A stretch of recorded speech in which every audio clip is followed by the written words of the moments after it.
I do always say everything begins and ends with leadership, whether it's in our own lives, whether it's in a business, whether you're a founder, whatever it is we do, it's all about leadership and how we navigate that. Welcome to The Human Edge, where we explore what truly makes leaders thrive in an AI-driven world. Today's guest? Look, I think leadership has the greatest leverage in capacity to increase organizational effectiveness, and I think this is very true. It all stems from leadership. A global authority in leadership and organizational development. I'm with Dr. Tim Baker to find out more.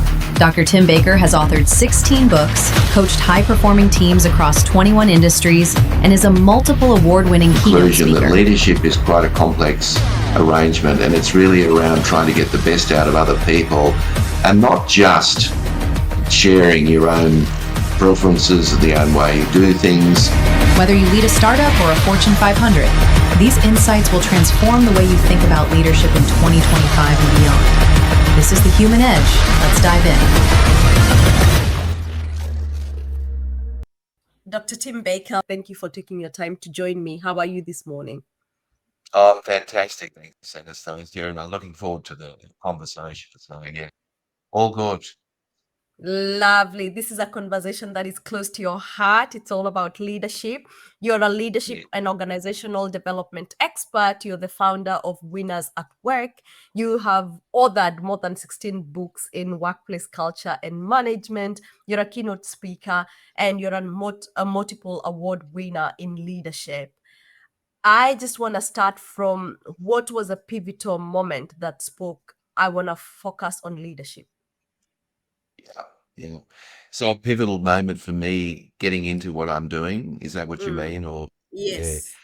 Yeah, look, I was a conference manager for a long period of time, and I enjoyed that. I enjoyed organizing speakers, and I enjoyed organizing. Of course, a lot of those were education, a lot of them were pretty much leadership.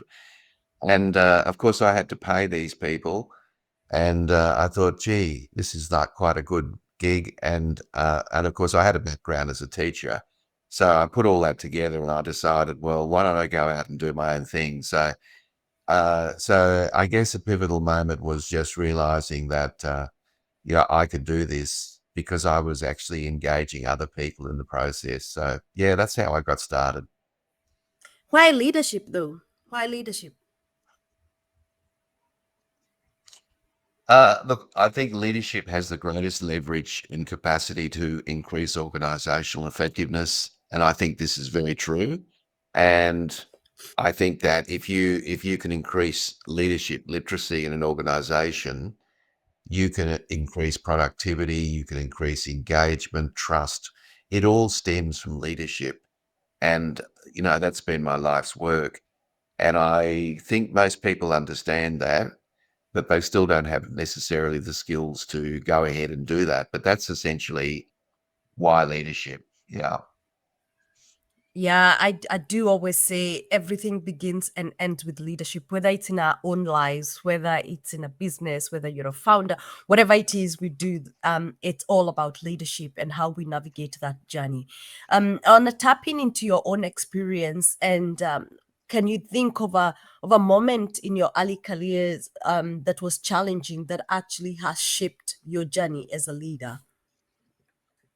Yeah, I do actually. I remember working with a group of people, and when I was in the corporate world and I was a leader, and I'm a big picture thinker, and I love sharing the big picture. I love, try to inspire people with the big picture.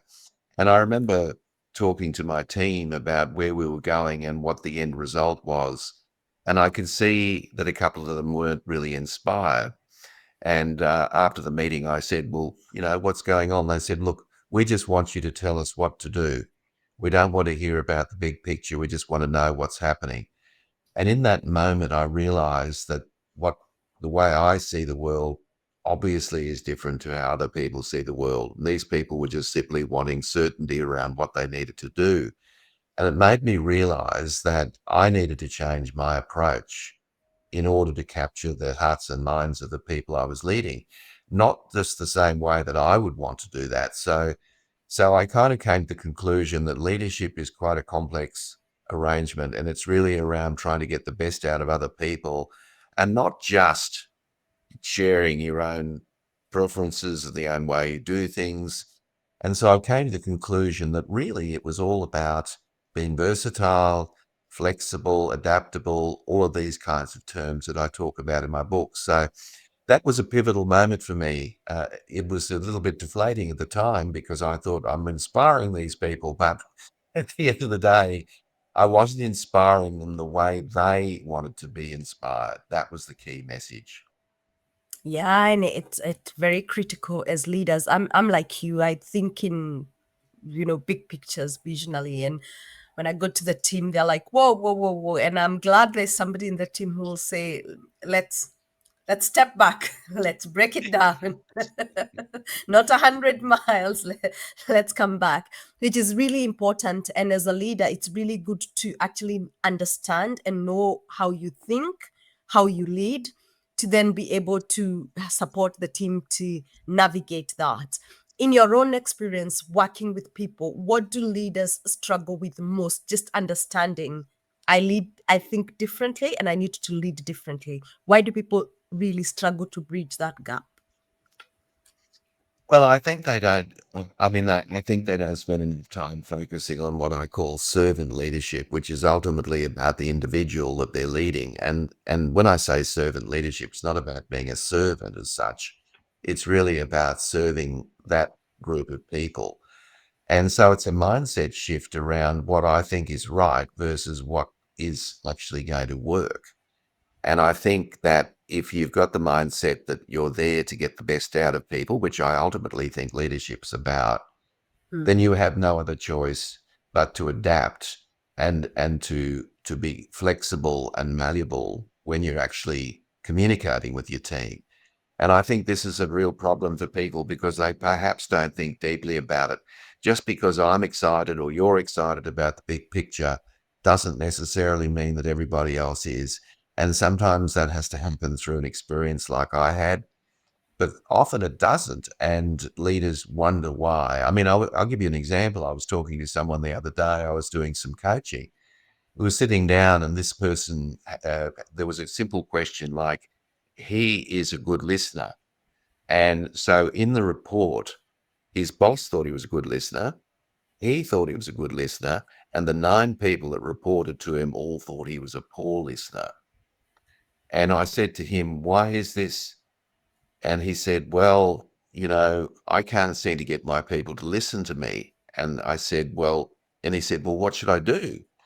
And I said, well, I think the best advice I can give you is listen to them would be a starting point. And if you listen to them, they will in turn listen to you. And that's why you're not having that influence. So that's just a simple example. And so whether or not someone goes through with that advice is another step, but at least being aware of how you're coming across to other people, I think is a great trait. It's, you could call it empathy, call it whatever you want. But if leaders aren't self-aware, then they're going to keep making these mistakes. So I think that's the difference.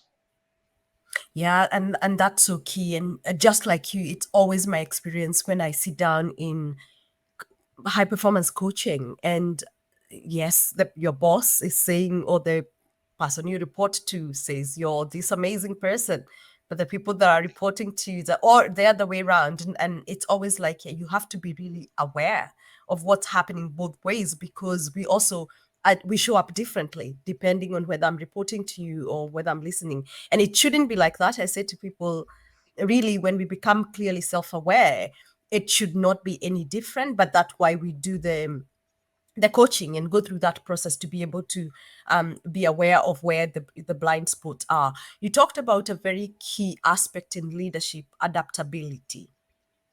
I want to lean in more on that. Tell us more about adaptability and why is it important in leadership?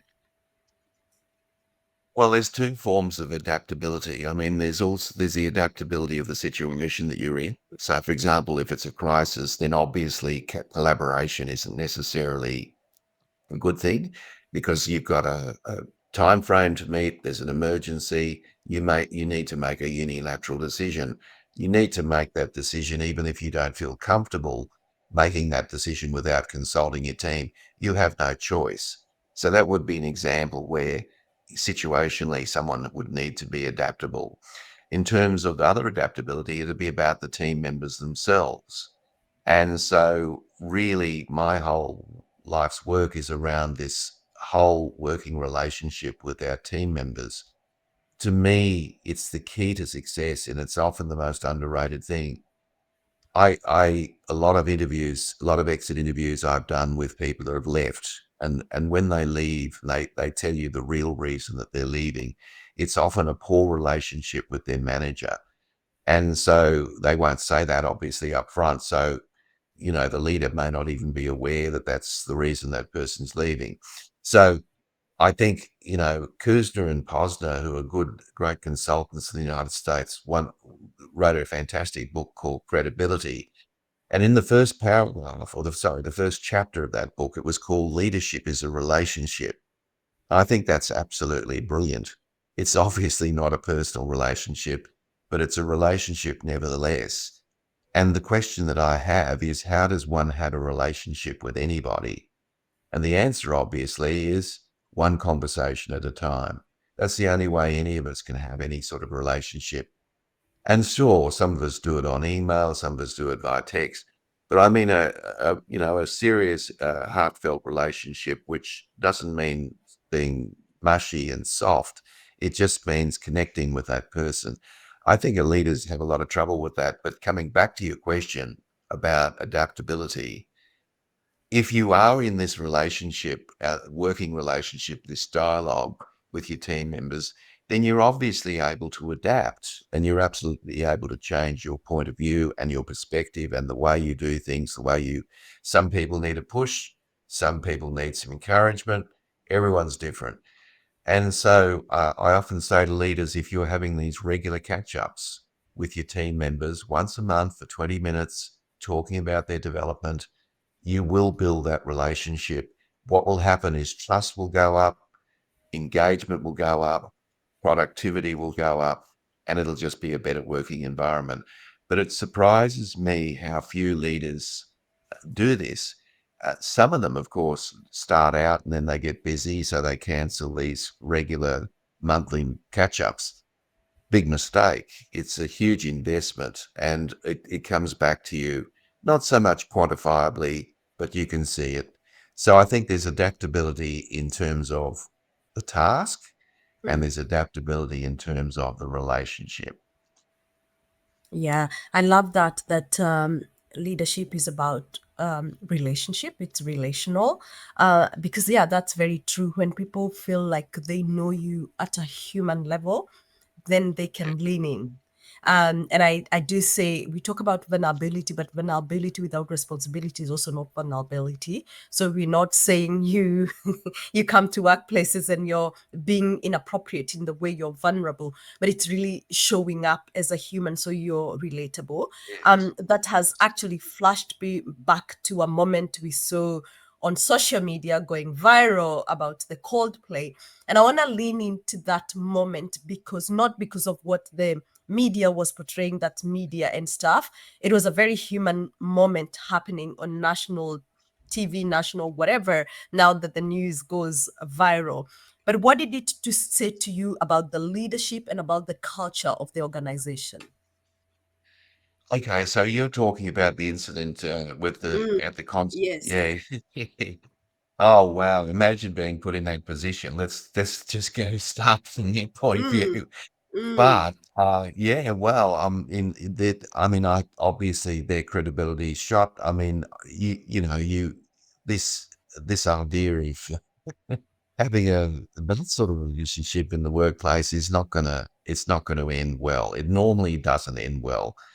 My advice yeah. would be just steer clear of all of that and just get on with what you're there for and be professional. And of course, if you can't be, don't get caught.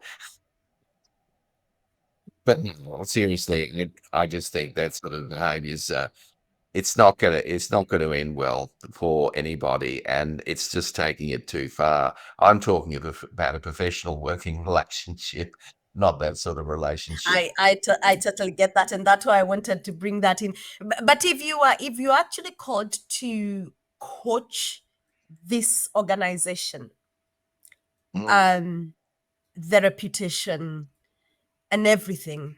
Uh, where would you start? Where do they start? How does the organization start? Because yes, we saw that play on national media, but this happens.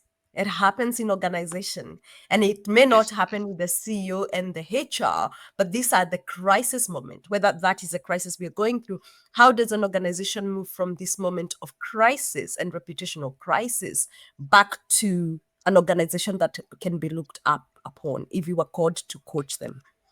That's a very interesting question. Let me think about that. We think I mean, I would imagine these two people probably won't be working there. I'm not quite sure what the outcome was there, but I think the key is I would probably get together with the leaders and I would work collaboratively with them in this example and just talk to them what lessons were learned out of this. What I would try and do is draw out of them what lessons were learnt, and I'm hoping that common sense will prevail, and they'll be able to give the answers to what should happen. But obviously, I want them to. In this case, I want them to have skin in the game. There's no point in me coming in and saying, "Well, this is not appropriate, and this shouldn't happen again." I think that's fairly obvious, and I would hope it's obvious, and I would find out whether it was obvious by just having this conversation. But I think it's funny because often consultants are the last to hear about these things. Often I do a lot of work in organizations, and you just make these assumptions that these things aren't necessarily happening behind the scenes. But I've done a lot of work with orchestras, for example, and you could, when you see an orchestra on the stage, it looks like the epitome of teamwork, just personification of teamwork. But if you only knew how many affairs were going on in the orchestra and how much politics and arguing and so forth was going on, you'd be absolutely shocked.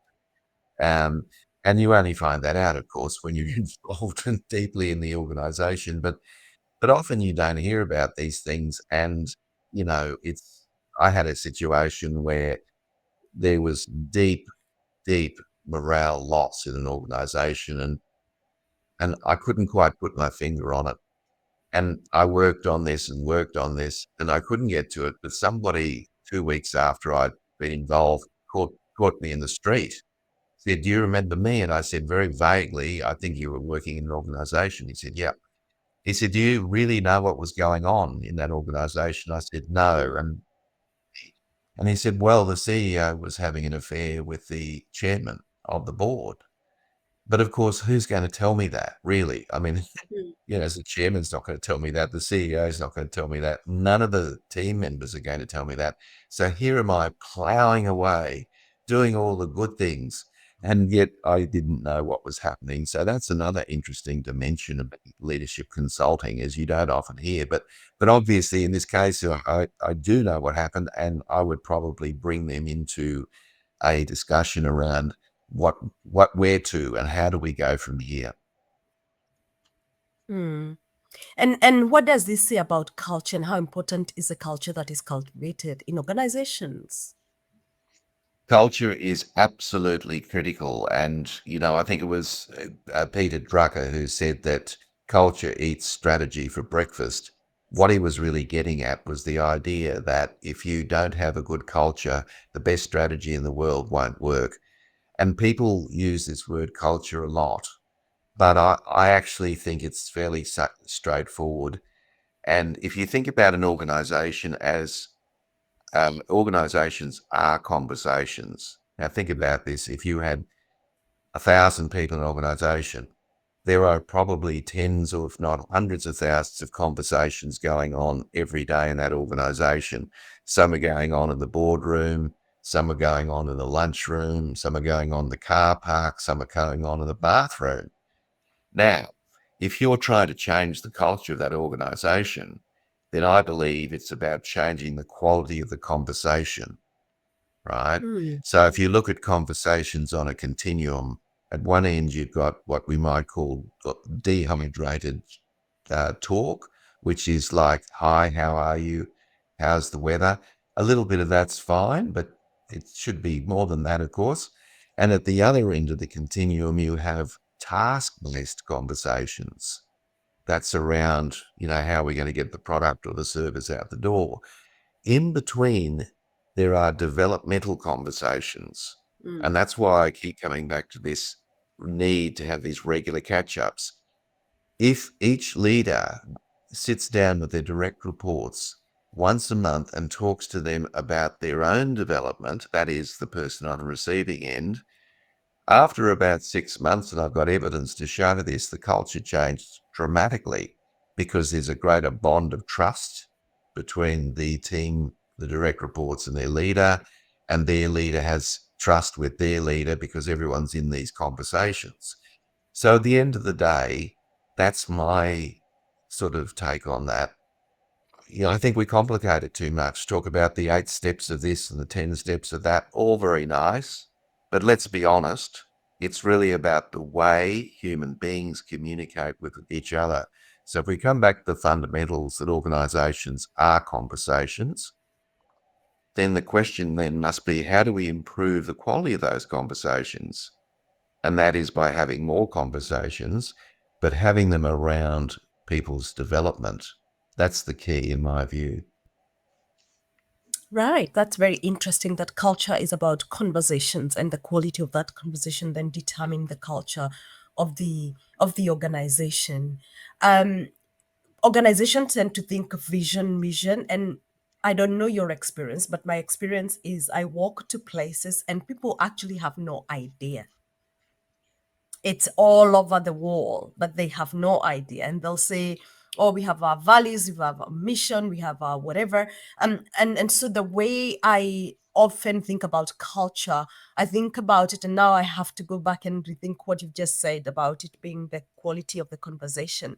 Because I always say it's the behaviors that you allow in the organization. And to me, I always think when you think about your vision, you then have to work it backwards and think, okay, if that's where we want to go, who do we need to become? What behaviors do we actually need to embed in the organization? And that informs the way we hire. It informs whatever it's going to be tolerable in the organization.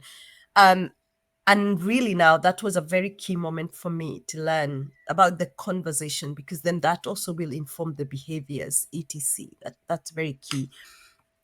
Coming back to your experience about organizational culture, and particularly when people are going through transition and change, which it's an area you work in, what makes people resist change? Because when change is happening, it's like we've always done it this way. What's going on here? Why do you find people resist change? Well, I think we, human beings like certainty, right? It's like, if we think about our ancestors, the only thing they've had to worry about was being attacked by a wild animal. So obviously a certain environment is something that goes with safety. So when you change, obviously it adds a degree of vulnerability. But I think this change is done so poorly. And I think the reason change is done poorly is that the focus is on the change itself and not the change of the people. Actually, when you think about it, any change in an organization is about changing people's behavior and their mindsets. It's not about changing the roster or the system or the process. That stuff actually is easy. It's about taking the people, I know it's a cliche, on a journey. So I think the focus should be on people. Now, how does that work in practice? Well, there are four emotional states that people go through, and in any change, whether it's winning lotto or having somebody, pass away that's very dear to you, anything in between. So what is it about? Well, the first particular stage is what we might call denial. People don't want to face the change, and they make cynical comments like, "Oh, well, this is just another one of the CEO's pet projects. It won't take off, and it won't take." So people are they're resisting it initially, and then so we have to deal with that. And then once they realize it's real, they're going to resist that change. and people have to deal with that. And that's just part and parcel of what's going on. People often say, can you bring your magic wand with you? We're going through change. We don't want much resistance. And my comment is, well, you're going to get it anyway. So the key thing is, how do you deal with it? And Mm. I'll happily come back and explain how we deal with it if you like. And then the third element is exploration. People realize it's real, it's happening. I need the skill set, I need the support in order to make it work for me. So that's a little more positive than resistance, but I'm still doing it grudgingly with low skill set. And the final stage of change is commitment. People actually say, oh, this is fantastic. I didn't realize it was going to be that good. And of course, if you think about it, the people who resisted the change the greatest are the ones who will protest the most when people decide to move on to the next big thing. So, and that commitment, that's where you see people can see the perspective and understand it. So my comment is that during those stages of denial, resistance, exploration, and commitment, the leaders need to have conversations around those four things. So, for example, in denial, they need to explain very clearly what it is that this change is about, and more importantly, how it's going to impact the individual.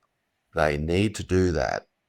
And that's going to probably get a lot of people upset. So they go into resistance. You, actually, if you think about it, resistance, a far more constructive emotional state than denial, because at least if you're resisting it, you know it's real. So when you're in resistance, the leader needs to actually listen. I don't mean just nod, I mean actually listen to the concerns, the views. They need to have forums around the organization. They need to get out of their office and they need to be out and about. They need to be talking to people, not in any judgmental way, not even in a way of converting people, just listening to people. Really important, difficult to do. And then the third phase around exploration is they need support. They need training and development. They need coaching. They need, guidance. They need encouragement because their skill set's low, but they're willing to be on board at that stage. And finally, during commitment, which is what I call a roller coaster ride, we get to the top of the roller coaster at the end. At that time, it's important to review progress and to take the team on board and say, what did we do well? What didn't we do well? And what should we do differently next time we're faced with a change? So Mm. it's about taking people with you. And, coming back to your comment about vision, values, and so forth, one of the reasons that doesn't work is that somebody sitting in an office somewhere produced all that. If an organization's serious about that, and they should be, if they embrace their team in that conversation, they're far more likely to accept the values, accept the vision, accept whatever it is we call it, talk about purpose. So it's all about taking people with you that can make all the difference in change. Mm, mm. I agreed. One of the key things you've also, and you've constantly mentioned this, and I meant to tap into it, is trust. How then do we cultivate trust in our work environment to then enhance whether it's culture, whether it's leadership, whatever it is? Because even in this conversation, as you go through through change, trust is key. So, how do we cultivate trust, and why is it important? It is, yeah, it's so important, of course, but I think trust and influence go hand in hand. If you have low trust, you have low influence. If you have high trust, you have high influence. So, for example, if a friend of yours said to you, "Oh, I just saw this fantastic movie on Netflix," you would probably watch it on their recommendation. But if a movie critic told you it was a terrible movie, you'd probably ignore it because you have no relationship with that movie critic, even though they probably know more about the movie than your friend, right? So trust and influence go hand in hand. So that's the reason why it's important. And I think it's such an elusive topic because you can lose trust in a split second, and it can take a period of time to win trust. But at the end of the day, there's a couple of things that I often say to people that are critical: walk the talk, right? And now this is so easy to say, but doing it is another thing. Your behavior needs to be consistent with what you expect from others. Absolutely. Secondly, be authentic. And authenticity is not a technique, right? It's not something you can go away in a seminar. I'm going to go to a seminar and learn how to be authentic. I mean, it's quite silly when you think about it. Authenticity is just being yourself. And what that means is be vulnerable when you need to be. So if I make a mistake, for example, I say to my people, I apologize. I messed up and I'll fix it. That's authenticity because I want them to do the same thing. Because if they don't do the same thing, I probably won't know and I won't be able to fix it. So being authentic and being just true to who you are and what you're about. And I think a little technique that some of your listeners and viewers might find interesting is that when you come to work, you've probably got all these things going on at home. Just say to yourself, when you're in the car, on the train, on the bus, you're walking, whatever it might be, just say to yourself, I'm going to bring my best self to work today. I know it sounds strange, but that just gets you into the mindset that I'm here to do a job.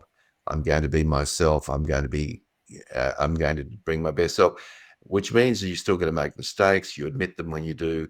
It's such a difficult thing. And then, of course, the other side of it is that some people have a high trust threshold. Some have a low. So you've got all that to worry about. And one thing that's very difficult is that maybe two of your team members don't trust each other, and it's very difficult for you to do anything about that. I have to tell you a funny story. I mentioned the orchestra earlier. There were two people in an orchestra who were sitting side by side for 10 years. I kid you not, on the stage and the front row. The closer you are to the audience, the more senior you are. So they sat there. The only thing that separated them was a music stand. They had not spoken to each other for 10 years. I thought, this is crazy stuff. What? And I said to one of them, you're kidding. You could not, it's not possible that you would not have opened your mouth and talked to that person in 10 years. I said, what about the end of a concert when you go and celebrate at the bar? Surely. No, no, no. He goes that end, I go this end. Okay. And I said, what about artistic? What about artistic things when you in rehearsal? And he pulled out a little notebook and he said, we send each other little notes.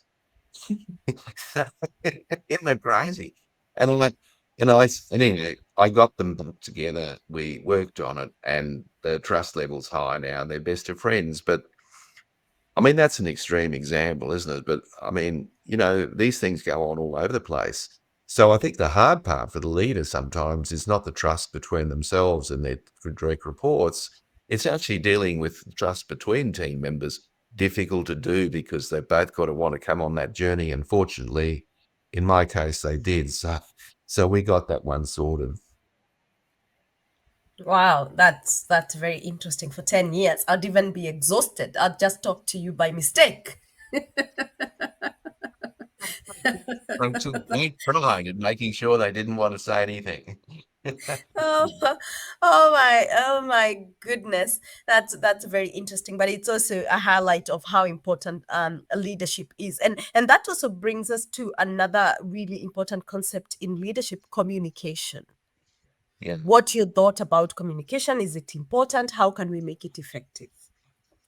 Yes. Well, I think if you think about this and and I often say to leaders, simplify it. You don't need to get because you've got a lot of things on your plate when you're a leader, right? There are balls in the air. You've got to juggle them. My argument is that there are three key issues here. One is your one-on-one, so you need to continue that. You also have a relationship with your boss, and you need to do everything you possibly can to improve the relationship as much as you can. Sometimes that's very difficult, but you have to do everything you can because you can't do much without them. And then the other one that I think is often something that I find it quite depressing, really, but people are hopeless at leading meetings. There are mindless, dead, dull, boring meetings going on every day all over the world while we're talking. It's crazy. Why are people so poor at running meetings? It's just ridiculous. I mean, and I wrote a book on this called Mastering Meetings. I felt so passionate about it. If you think about the time we spend in meetings, it's an enormously expensive exercise if you quantified it. Because while you're in a meeting, you can't do something else. So it's double time and a half, so to speak, when you're in a meeting. But I think the key thing there is if I have a meeting for an hour, 50% reporting. Yes, there's got to be some reporting. Yes, there's got to be some things. Absolutely. Start the meeting with a win for the week. Get things going. Create a positive vibe, upward spiral of positivity. Then do all your stuff that you have to do.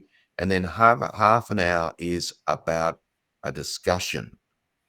And people say, oh, what are we going to talk about? Well, there's so many things. Go around the table and ask people on a scale of 1 to 5, 5 high, 1 low, how do you rate our team as a team? That would be a good discussion. What about a critical incident that happened that went really well?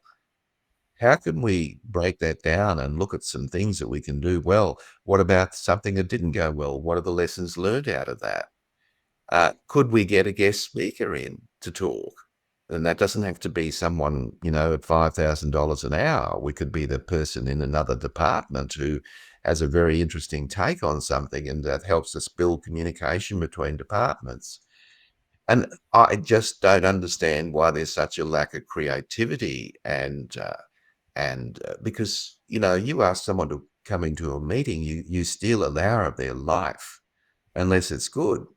So why not make it good? Why do we have to make it dead, dull, and boring? And we're having a meeting online here. Same principles are at stake here. And yeah, so I think just to sum up, there's your relationship with your manager. There's obviously your relationship with your team members, and there's your relationship with the team. And that relationship with the team obviously comes when you have your regular catch-ups. So I think for a leader, work on these three things. Forget about everything else, or don't forget about it. But what I'm saying is if you prioritize that, it's inevitably going to improve. Everything's going to improve around communication. Yeah, it is so important. And meetings, I actually say, come prepared. Tell people what they're coming to discuss. Let people come prepared. So we're not coming to have a meeting to plan the meeting, which is what I'm like, what? Let's have a meeting to plan the Yeah. meeting. I'm like, Yeah. no, talk about what we're gonna talk about. And I love that idea to then really pick a topic. I'm very passionate about that. Let's pick up a topic about the team that can really then grow the team and improve. Whether it's a really difficult conversation and we can ease it in these conversations because we normalize that we can circle back to difficult conversations and make it relevant to the unit. But it also brings us to mistakes, and mistakes is something you talked about. um some leaders are, it has to be perfect. As long as you're working with people, there will be mistakes. What has been your experience, and how can we lean into the mistakes and make it work for the team? Yes, well, comes back to Amy Edmondson's concept of psychological safety, and I think that I work across 21 industries, so I get to see a lot. And what I find is it's very rare to find a psychologically safe workplace, and I just might unpack that because some of our viewers and listeners might not quite understand what I mean by that. Psychologically, a psychologically safe workplace is this workplace where people feel that they can express themselves with candor. They can express themselves, including when they make a mistake. They can actually say, I made a mistake, not blame somebody else, blame the system, blame the manager, blame someone else. This is very common. So the very first thing we need to do is to get people to realize that we all make mistakes, obviously. So the question is, how can we create an environment where the leader can feel that people will say, look, I'm making a mistake. This is what I'm going to do. This is how I'm going to fix it. Well, the first and obvious way to do that is for the leader to admit that they've made a mistake and to do it real quickly. And that might not be like a huge blunder. For example, I could have a conversation with you today, and we could both disagree on something. And then I walk away from that and I think to myself, Anastasia was really keen, really had a very strong and passionate view about that. I don't agree with it. But how about I go back and I say, listen, I just wanted to say to you, I might have come across as a little too heavy yesterday. And I apologize if I did, because I was passionate about my view as you were about yours. I still don't agree with you, but I just want to let you know that I was aware that I perhaps was coming across as a little too strident, a little too assertive. And I apologize if I came across that way. Right, that opens up the world, doesn't it? And why can't someone say that? I find sometimes leaders think it's a sign of weakness if they admit that, but it's not. It's a sign of strength, actually. And so that's really core to it all. And of course, when someone does make a mistake, what's the expression on your face? You might be saying all the right things, but there's a huge frown there, and I mean, obviously the message is don't stuff up again, because you're going to get this same vibe and reaction. So you've just got to have the poker face and listen and say, okay, what do we learn from it? It's happened. Let's move on.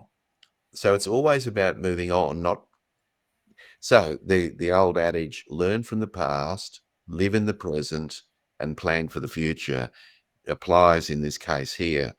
And I often think a great question to ask people around this is, let's say somebody's whinging about something at work, and of course, people whinge about everything at work all the time.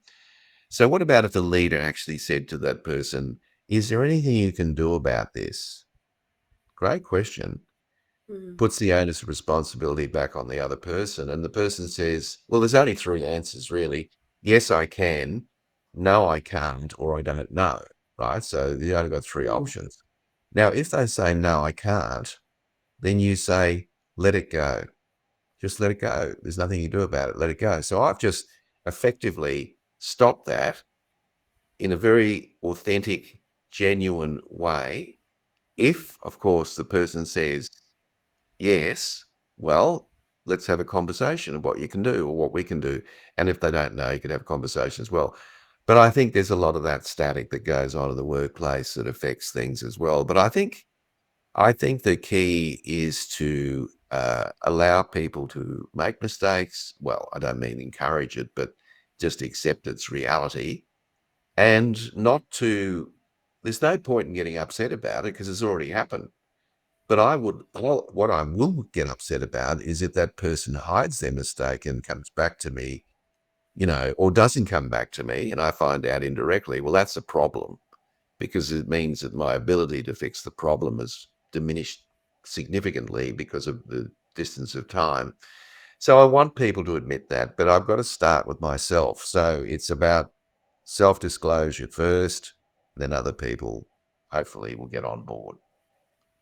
Yeah, and that's actually really really important, and I always say, because you did lean in there to actually how you also can handle difficult conversations, because when somebody has made a mistake is then how we really enter into that difficult conversation of people being able to own it up and say, I this is what happened, and then go into what do we need to fix this, or when we have had a disagreement, how do we handle that. And I think one key thing I've learned is to actually go into these meetings with already, let's define the outcome we want. Then that's gonna then Yeah. drive this conversation, as opposed to it's blind, let's enter. And I found even in personal relationship, it's really, this is the outcome we want. So whatever we however we come to this conversation, this is the outcome we are aiming for. And the other second thing I'll Yes. say to the listener, it's always thinking, let's aim to get making things right, not being right. Because sometimes the argument are, I'm trying to push my point across. But no, let's Yes. aim at getting it right. What is right for the organization? Where does our value guide us? Yes. Then let's aim to having Yes. that conversation to come back to that. Yes. I'm gonna Absolutely. ask you about, yeah, about everything we've talked about. Let's now look into hybrid environment, which is now popular. How Yes. do we Yeah. then facilitate and cultivate all the things we've been talking about, whether it's communication, whether it's trust, um, whether it's when change is happening in a hybrid environment? The fundamentals don't change in the sense that Mhm. leadership is leadership. whatever environment. So I think that's important. However, you've got some constraints to work around. Obviously, people who aren't working side by side, they're in another office or they're working from home or whatever. Now, the first thing I'd say about this is, I think, the most significant change since the Industrial Revolution. If you actually think about it in the world of work, this is profound. We're never going to go back to the way we were. Let's be Mm. clear about that. Yeah. Working from home, hybrid working arrangements are here to stay. I understand some people can't do that, but a lot of people can, and it's not going to go away. So that's the first important point. Big, big change. What leaders have got to do is what we're doing here right now. They've got to have regular catch-ups and they've got to schedule those catch-ups. They have to make their meetings dynamic. They have to actually have regular conversations with team members. I find it staggering that when I'm involved in these things, people turn up their cameras off, for example. I'm kind of thinking, I'm talking to a black wall. What is going on? I mean, is anyone there? And should I poke my tongue out and see what happens? You get that sort of scenario. And I remember this happening a couple of weeks ago. And I said to people, I said, rule, I didn't say rule, but I said, can we just have an agreement here that we all turn our webcams on if you've got a webcam? Right. Okay. I thought that was pretty standard, and everyone turned them on, and that was great. You could see the expressions and everything else. Funnily enough, the next time around, the manager of that team was on board and said, "Oh, turn off your webcams because it's really distracting." She obviously didn't hear what I'd said earlier. So we're back to square one again. No, I mean, look, it's like it's just a non-negotiable from my point of view. I mean, you want to be able to see the people you're talking to. The Mm. other side, of course, is that people will hide, you know, so they won't say anything, and a couple of people dominate a meeting. You've got to be strong enough to say to the individuals who are quiet, I want to hear from you. Now, it might be embarrassing online to do that, so perhaps I might do this offline and just say, look, you've got a lot to contribute. You've got some wonderful ideas. I know that because we've met regularly, but I'd like to hear a little more from you in your team meetings, in our team meetings. Can I get your commitment to do that? Now, there'll be a nod or a grunt or a yes around that. Great. You'll find that they will start committing. And then for my verbose ones who can't shut up, what do I do?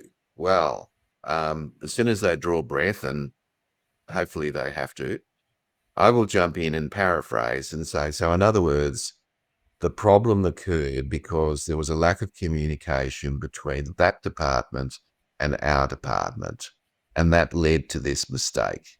Now, they've spent 5 minutes raving on. But what I've done, of course, is I have checked to make sure I've understood the gist of what it was. That's a Mm. good thing.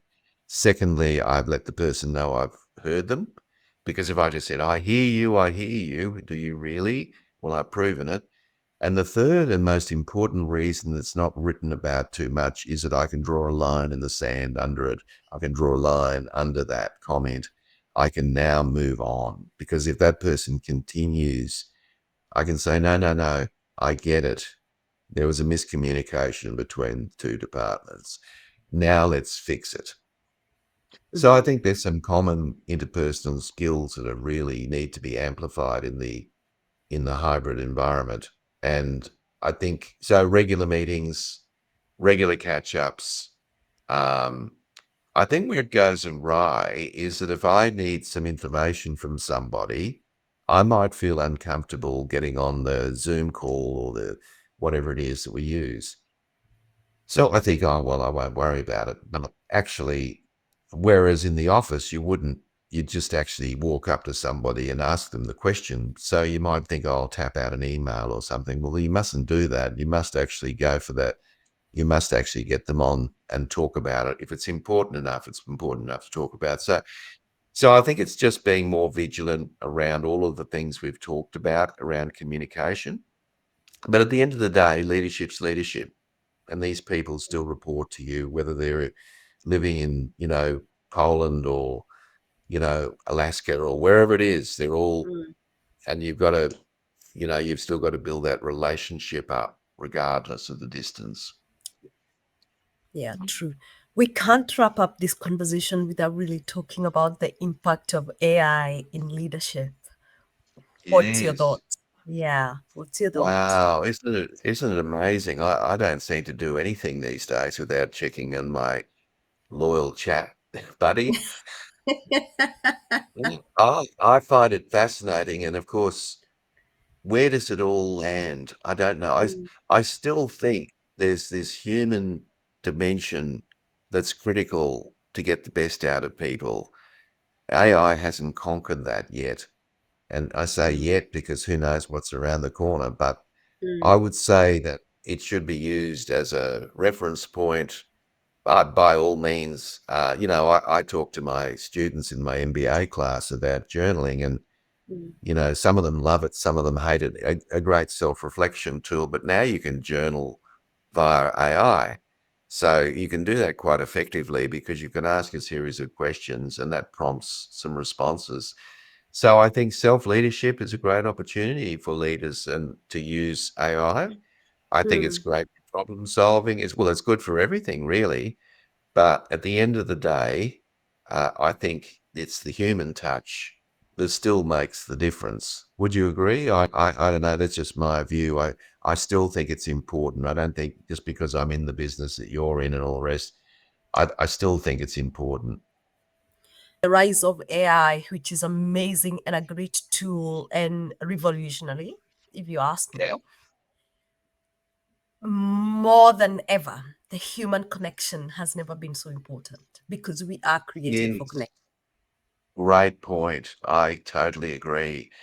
And I Mm. think that, the conversation is actually more important now than it ever was in history because we have so many other distractions.